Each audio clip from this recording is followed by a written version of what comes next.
Hindi ko maintindihan kung ano ang kinagagalit ni Daddy. Alam ko may problema sa kumpanya pero makitang ganito siya kagalit kay Kuya nakakatakot. I gave you multiple chances to find it your heart to manage and work for my company. I even gave you the privilege to study business, but guess what? Nalaman-laman kong hindi business ang pinag-aralan mo. Tapos ano? Sa Laguna ka pa nag-aral? Yumuko si Kuya Tyron at di makasagot. Nandun lang to sa harap at walang balak lumaban. Naawa ko lalo pa't nakikita kong hindi niya lalabanan si Daddy kahit pagalitan to ng sobra. Where did you use all the money? Sa kubo mo? Pinagpalit mo ang publishing house sa kubo? I understand that both of you, my children, do not fancy books. Pero lahat ng luho at pera ninyo doon ko kinuha, and then what? Itatapon lang niyo sa basura at walang mainteres sa inyong dalawa? Nabagsak ko sa gilid lahat ng hawak ko. Natakip ko ang kamay sa bibig para pigilan ng hikbi. Si Mama sumisinghap lang at di makakontra.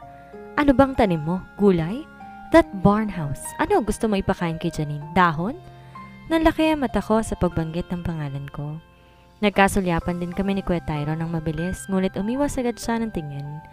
Namumula ang mata niya ngunit walang luha. No, Dad, give me another year. Lakas loob na sagot ni Kuya Tyron ngunit hindi naghahamon. Malamang hindi siya kakontra sa mga magulang ko na nagpalaki sa kanya. Kung ako lang, sasagot ako. A year? Sarkasikong tumawa si Daddy. You've waited a lot of years for that barn house and now you're asking for another year. Nagkakaloko niya tayo dito, Tyron. Umiling-iling si Daddy na natatawa. 1 taon na lang po talaga. If you can still welcome me in your company, Janine can shift her course and do whatever she wants after that. Muling nilingon ako ni Kuya ngunit wala akong maibigay na reaksyon. I don't know if I should be shocked about that or not. All I know that it's a false hope. Imposible makapag-aral siya ng 1 taon. Funny. Umiling muli si Daddy. You don't have to think about Janine's choices. Ngayon pa lang hinahanapan ko na siya ng boyfriend, so let go. Doon ka na lang sa kubo mo at magtanim hanggat gusto mo. Nanlaki ang mga mata ko. Hindi ko halos maproseso ang sinabi ni Daddy. Ngunit mas di ko naintindihan ang marahas at agresibong reaksyon mula kay Kuya Tyron.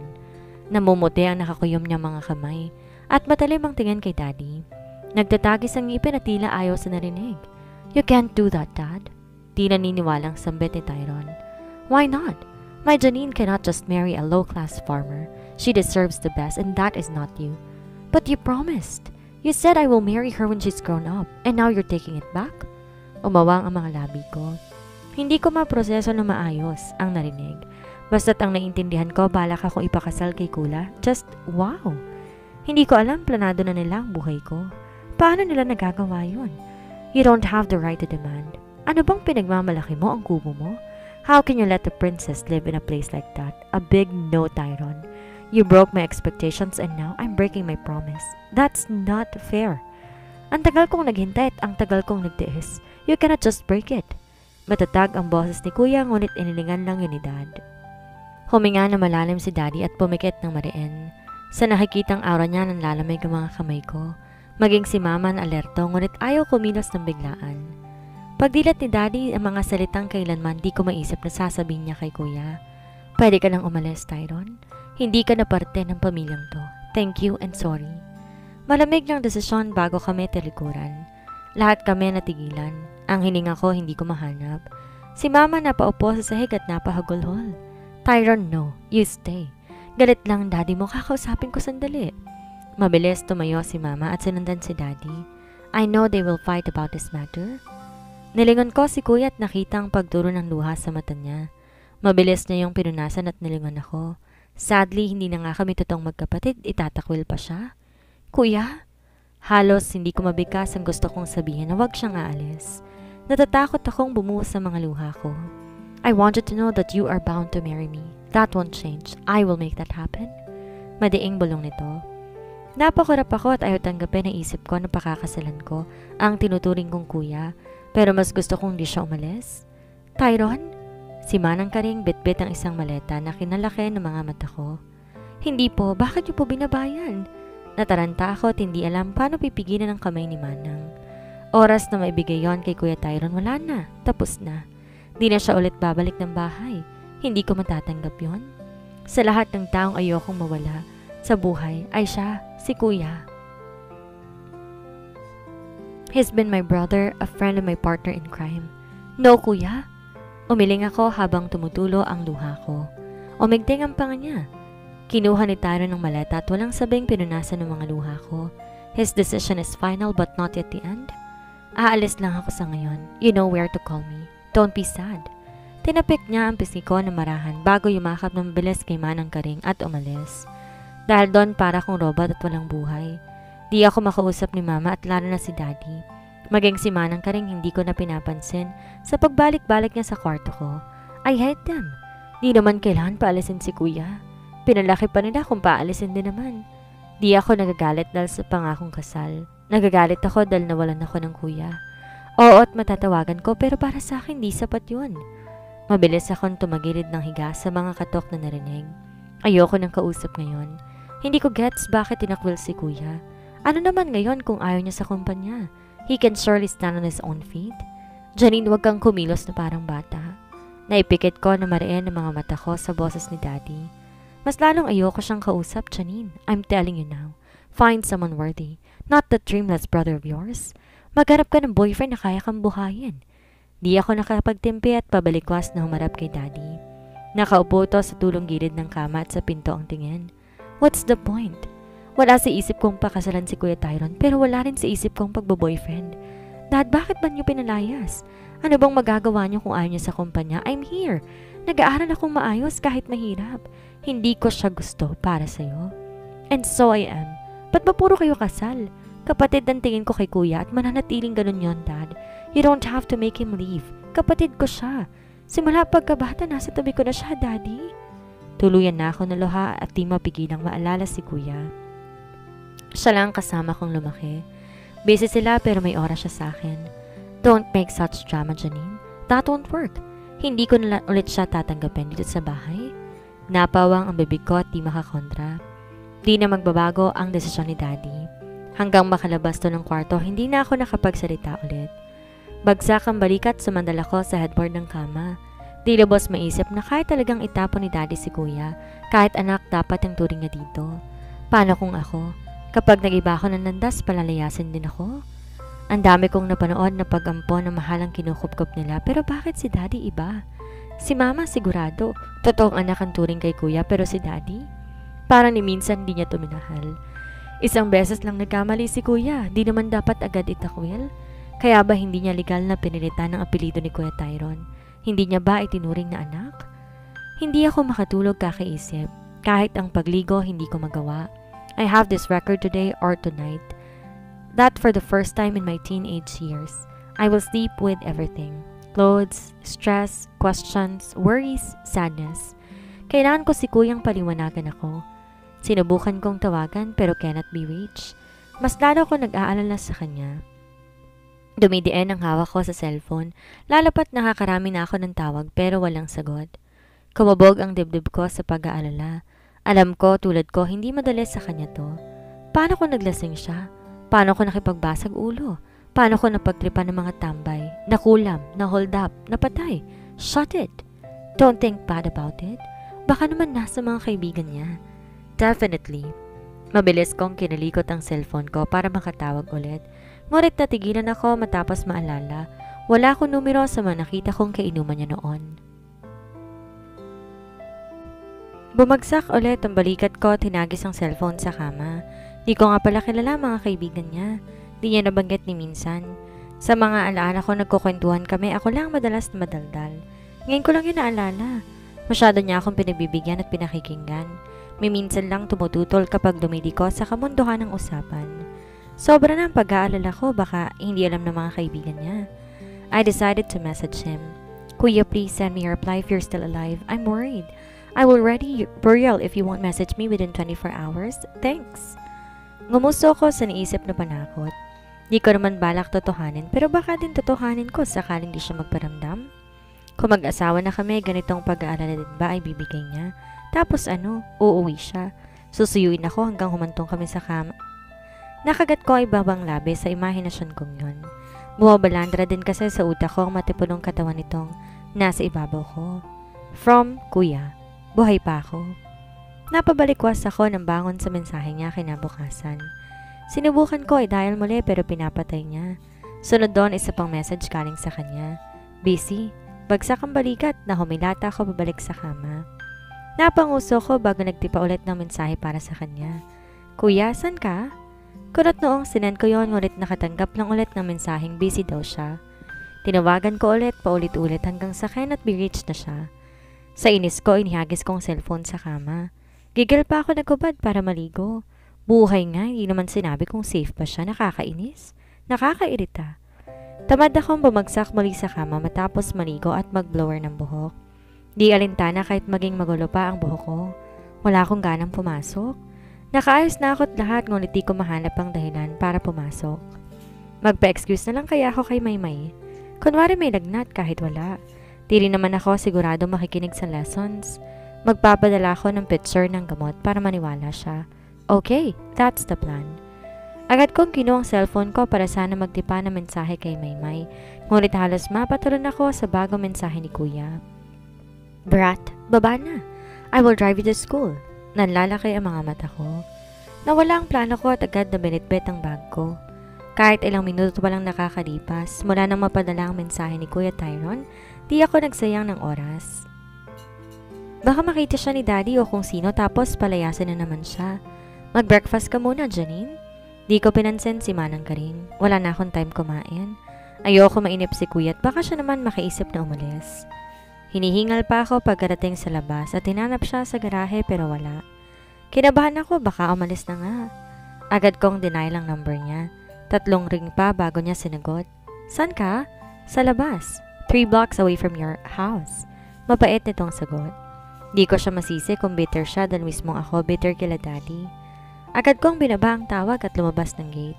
Sa bungad pa lang kita ko na siyang nakasandal sa hood ng sasakyan niya sa ilalim ng pang-umagang araw. He looks so good with that shade. Tight black jeans, white undershirt and black jacket. Ang isang kamay nasa bulsa at ang isa may hawak na cellphone. Ang mga binti niya bahagya pang nakakrus. His black sneakers completed his outfit. Kuya ko ba talaga to? Lumapad ang ngiti ko matapos makalapit sa kanya. Kagad siyang umayos ng tayo. Brat? Bulong niya. Kuya! Dinamba ko siya ng yakap at lumapit na mahigpit sa leeg niya.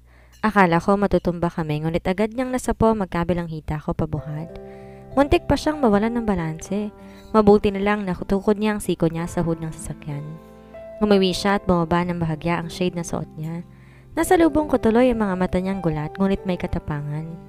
Hindi ako makabigkas ng salita. Lumingon ang tingin ko at namula ang pisngi ko lalo pat buhat niya ako. Ang magkabilang hita ko nakaikot na sa bewang niya. Baka gusto mo nang bumaba? Sarkastikong tanong ni Tyron.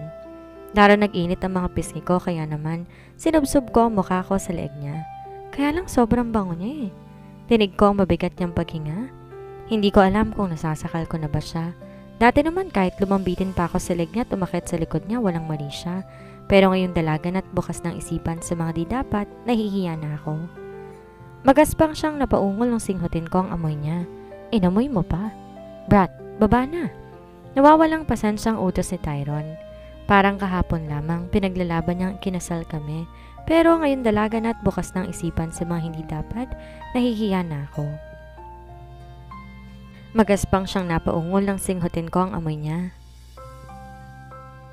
Mabilis siyang lumayo at pinagbuksan ako ng pinto ng sasakyan. Nakayuko akong pumasok doon at di siya matingnan. Agad siyang umikot at pinaandar yon.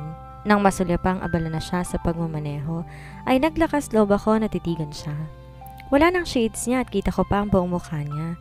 Mukha naman siyang maayos. At parang hindi naman pinalayas. Hindi naman siya mukhang napahalunod sa alak. Brat, what are you doing? Tanong ni Tyron matapos matantong tinitigan ko siya. Sinulyapan niya ako ng mabilis. I'm checking you out.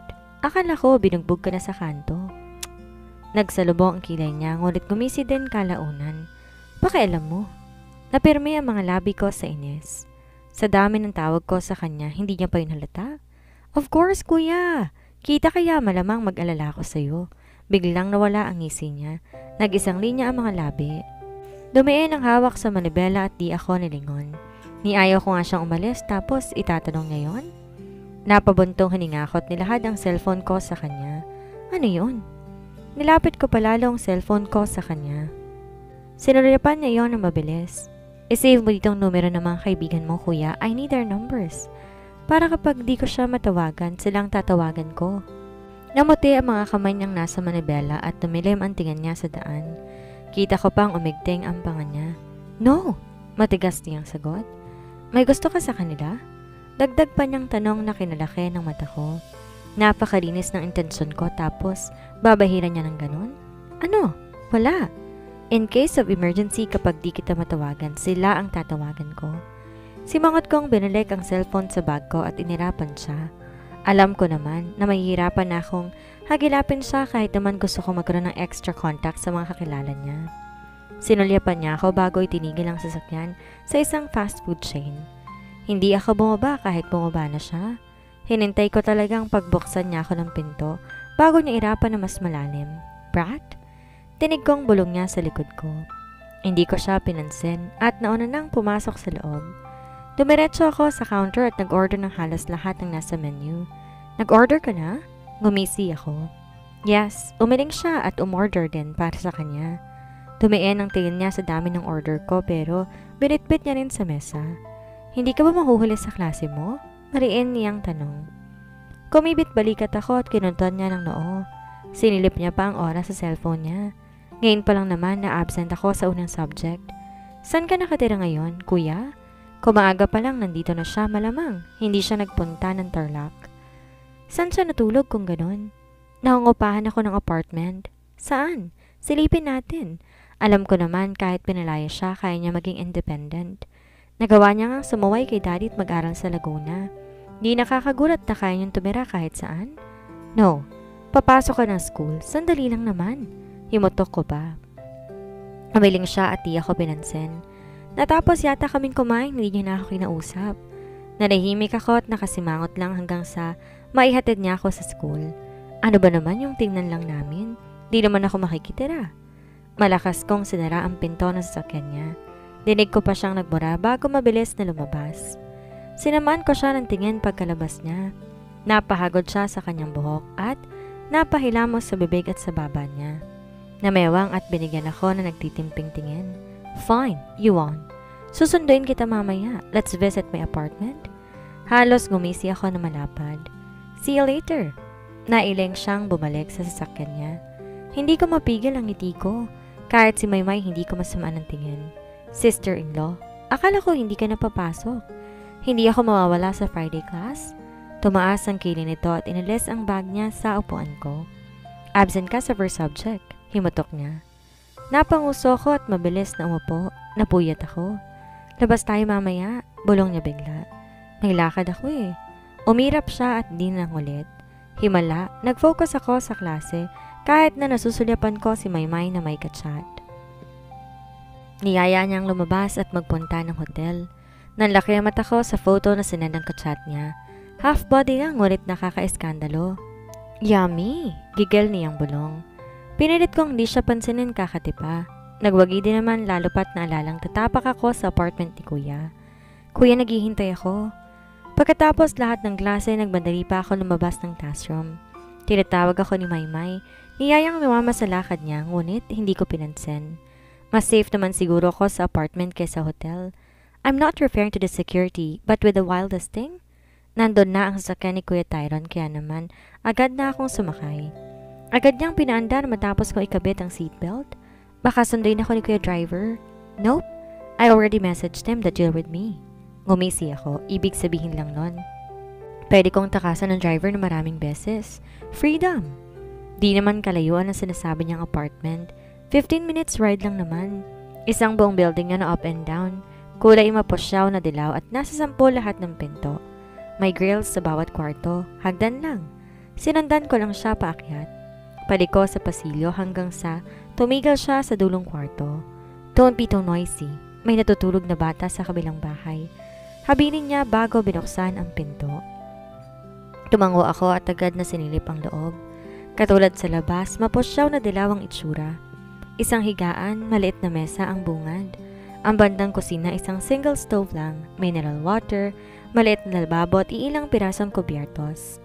Nilingon ko siya at inaasahan na kaya niyang matulog dito. Isang electric fan lang at walang aircon. Wala ding TV. Pwede ako matulog dito? Gusto kong malaman kung anong pakiramdam ang matulog sa ganitong lugar. Mukha na bang komportable ngunit may kainitan? No, hahanapin ka ng parents mo. Sabado naman bukas. Hindi naman nila malalaman. Still, you can always visit here, but you cannot sleep here. It's for the best and to save your innocence. Mukha namang secured ang area, kuya. Wala ka naman sigurong rapist na kapitbahay at kasama naman kita. That's the point. Magkasama tayo. Baka hindi ako makapagpigil at mauna ang honeymoon. Napamang ako at namula ang mga pisngi sa sinabi niya. Pakiramdam ko lalong uminit ang paligid, lalo na ng pagsulap niya sa manghita kong natatakpan ng palda. Naging awkward sa paligid. Hindi ko na siya matingnan. Lumala pang imagination ko. Ano bang pakiramdam ko nasa ibabaw ko siya at sakop ang buong katawan ko? Para kong sinasakal matapos maisip, gumagalaw siya sa itaas ko kasabay ng magaspang na ungol. Mabilis lang nagdikit ang mga hita sa naisip. Umiwas ng tingin sa sobrang kaba. Di na rin ako nagpumilit pa na matulog doon at nag-request na lamang ako ng ice cream. Di rin naman ako nagtagal doon. Hindi nga namin napag-usapan ang galit ni Daddy sa kanya. Umuwi ka na. Pilit ni Kuya Tyron sa akin nung ihatid niya ako pabalik. 3 bahay lang ang layo mula sa mansyon. Ayoko pang umuwi ngunit gabi na. Pasyal tayo bukas, kuya. Brat, I'm busy. Mumbuso ako at napaawang kumurap sa harap niya. Lalo namang akong nagiging suwail kapag hindi pinagbibigyan. Umungol siya at marahan akong tinulak papalayo sa kanya. Matulog ka na lang bukas. Wala akong magagawa sa desisyon niya pero hindi din naman ako sumusuko. Gaya ng plano ko sa Sabado, imbes matulog, paulit-ulit kong tinatawagan ang number niya. Nakailata ako sa kama, tinitipa ang call again. Sinubukan ko din sa video call ngunit hindi niya sinasagot. Matapos doon, nakareceive ako ng mensahe mula sa kanya. Brat, I'm busy. Matulog ka. Di naman sobrang tanda ni kuya pero bakit mukhang stress na stress siya sa mensahe niya? Nakaka-stress ba ako? Sa edad niyang 30 years old, ano pang pinagkakabalahan niya? Nakagat ko ibabang labi ko. Wala akong maisip kaya naman binuksan ko ang laptop ko. Dumiretso na sa search engine. Nalagay ko sa search bar. 30 years old man engaged with what? Nag-scroll ako at nangunot ng noo sa resulta. Puro marriage at engagement party ang doon. Pinalitan ko. 30 years old man is active with what? Pinalobo ko ang pisngi ko sa iilang negosyo at ehersisyong nakita ngunit di yun ang umagaw sa pansin ko. If not married, he's active with... Nilik ko ang title. Nagloading ang page at puro puti pa. Lalong lumalalim ang kuryosidad ko sa paunti-unti pagkakaroon ng kulay at salita ng page. Napanganga ako matapos mabasa ang buong title. If not married, he's active with... Ano daw? Nag-scroll ako pababa. Ang inosente kong utak na puno ng ilang litrato na may kumpletong detalye. Iba pala yun? Malisyosong laman. May naka-attach pang video doon. I-click ang video para makita ito at sa aktwal. Namula ang mga pisngi ko matapos mapindot iyon ng biglaan. Nataranta pa ako at binalak na alisin ngunit ayaw. Namula ang magkabilang pisngi ko matapos gumuhit sa isipan ni kuya na ginagawa niya mag-isa ang bagay na yun. Pinilig kong ulot, binuksan muli ang laptop. Tapos na ang video at gumagalaw na ang cursor ng mouse. Pwede naman kasing totoo nga. Walang girlfriend si kuya kaya baka nga ginagawa niya mag-isa. In-screenshot ko ang website. Ang laman, pictures at pati video. Lahat yon sinend ko sa account ni Kuya Tyron. Yanalis ko rin ang website at binura sa history ko. Baka lang hindi isipan ng madumihan, baka pati laptop. Nag-flash sa screen ng video call mula kay kuya na agad kong sinagot. Brat, why are you reading and watching such content? Ang bata mo ba para dyan? Sermon niya. Wala siyang damit at nakahiga pa sa kama kaya lalong lumakas ang hinala ko na baka ginagawa nga niya. I got curious kung saan ka busy. That's why I tried to search it. Tapos yan ang lumabas. Sinubukan kong silipin ang background niya kahit di kita. Baka tamang hinala ko. Umiling siya. Heads up, Janine. Ayusin mo yung damit mo. Lumalabas ng katawan mo. Nanlaki ang mata ko at mabilis na umayos ng upo at inayos ang damit ko. Si Tyra naman nakaiwas ng tingin at bahagya lang akong sinulyapan. Na makitang maayos na ako, bumuntong hininga siya. That is not what makes me busy. Depensa ni Tyron. Bakit ka nakahubad ngayon? Umungol na talaga siya ng protesta at iniba ang anggulo ng kamera. Kita ko na ang faded jeans niyang suot at ang laptop sa gilid niya. See? I'm still on my jeans and I'm busy with my laptop. Tinikom ko ang mga labi ko ngunit di tinanggap ang rason niya. Sus, baka naman nanonood ka lang ng mga babae dyan? Of course not. Alam mo kung bakit mo to ginagawa? Sige, magpahatid ka dito sa driver para malaman mo na busy ako. Sumusukong desisyon ni Tyrone. Salubong ang kilay at madilim ang tingin habang ako'y malapad na nakangiti. Pinatay niya ang video call sa inis ngunit di ko nilintana. Excited pa akong naligo at nagsuot ng preskong maliit na bestida. Pagbaba ko ay handa ng sasakyan. Mukhang tinawagan na ni Tyrone kahit hindi ko na kailangan pang sabihin kung saan ang pintuan ng sasakyan para sa akin. Nakangisi ko siyang kinawayan bilang hello, ngunit sa lubong lang kilay niya bago nagpaalam sa driver. Hinintay pa namin makares ang driver bago umakyat sa kwarto niya. You can check my laptop's history.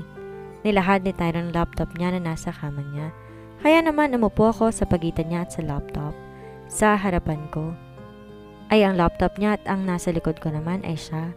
Baka naman binura mo. Agad kong pinindot ang browser at history. Of course not. You can check the date and time.